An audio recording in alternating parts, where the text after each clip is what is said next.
Mutual ഫണ്ടിൽ ചേരാൻ ആഗ്രഹിക്കുന്നവർക്കുള്ള ഏറ്റവും പ്രധാനപ്പെട്ട കൺഫ്യൂഷനാണ് ഏത് മ്യൂച്വൽ ഫണ്ടിലാണ് ഞാൻ ചേരേണ്ടത്, ഏത് മ്യൂച്വൽ ഫണ്ടാണ് ഞാൻ തിരഞ്ഞെടുക്കേണ്ടത് എന്ന്.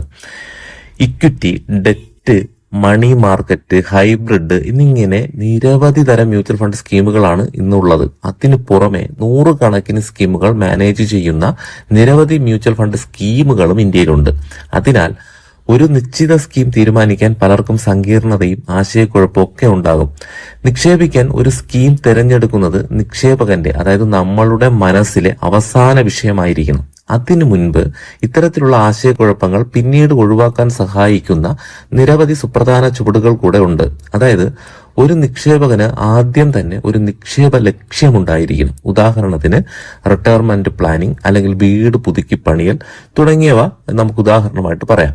എത്ര കണ്ട് റിസ്ക് എടുക്കാൻ കഴിയുമെന്ന് അറിയുന്നതിനോടൊപ്പം തന്നെ അതിനെത്ര പണവും എത്ര കാലവും വേണ്ടി വരുമെന്നുമുള്ള രണ്ട് തീരുമാനം നമ്മൾ എടുത്തിരിക്കണം. മറ്റൊരു വാക്കിൽ പറഞ്ഞാൽ നിക്ഷേപകന്റെ ലക്ഷ്യങ്ങൾ, ഉദ്ദേശങ്ങൾ, റിസ്ക് പ്രൊഫൈൽ എന്നിവയുടെ അടിസ്ഥാനത്തിലാണ് മ്യൂച്വൽ ഫണ്ടിന്റെ തരം ശുപാർശ ചെയ്യുന്നത്. ഉദാഹരണത്തിന് ഇക്വിറ്റി അല്ലെങ്കിൽ ഹൈബ്രിഡ് അല്ലെങ്കിൽ ഡെറ്റ്.